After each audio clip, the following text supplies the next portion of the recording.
il y a le professeur Bara Ndiaye qui est là, vice-recteur de l'université Cheikh Anta Diop de Dakar.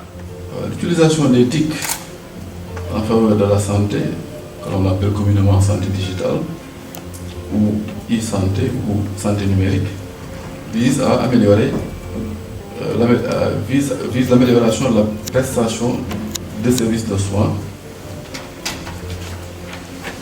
vise également à améliorer la circulation de l'information par voie électronique, mais également la gestion efficiente du système de santé. Donc, le développement de la santé digitale représente une opportunité extraordinaire pour le Sénégal. D'un point de vue économique, elle permettra une plus grande efficacité de l'offre.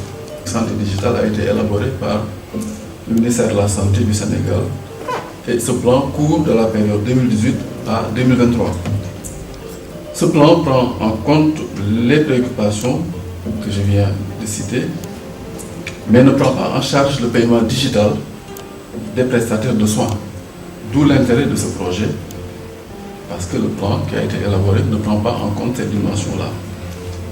Et pourtant, cela constitue une préoccupation, notamment pour les prestataires de soins qui interviennent dans des zones reculées du Sénégal. En Afrique, et en particulier au Sénégal, les travailleurs de la santé sont confrontés à des difficultés de paiement, notamment lors des campagnes comme celle de la vaccination, mais également d'autres campagnes qui concernent les populations du Sénégal.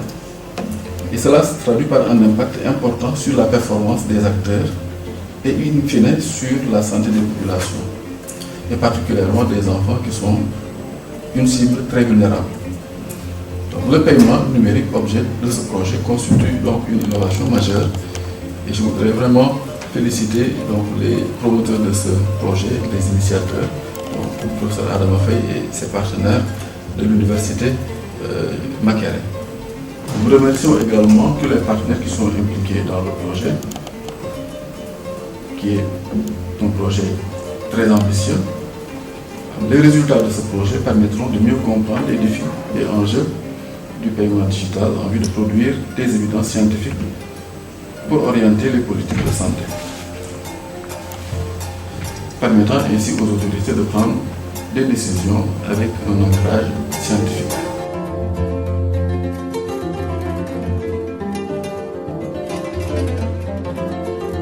Les finances sont une opportunité pour nous d'accélérer cette transformation digitale.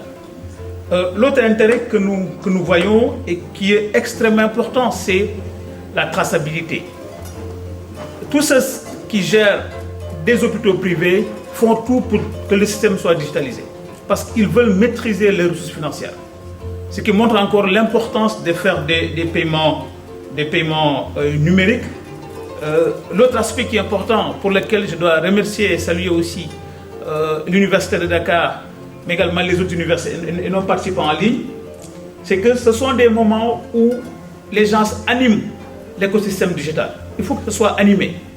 Il faut qu'il y ait beaucoup d'activités dans tous les domaines pour que ce que nous voulons faire en termes de digitalisation puisse être connu de la population.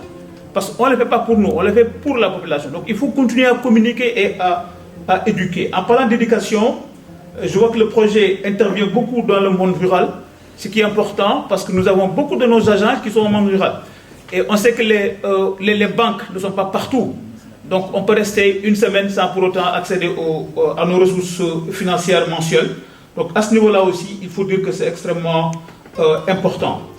Ce projet est très important pour nous parce qu'il faut contribuer à éduquer et il faut tout faire pour que les Africains sachent qu'il est très important de tracer. Parce qu'on perd beaucoup de ressources financières sans cette traçabilité-là.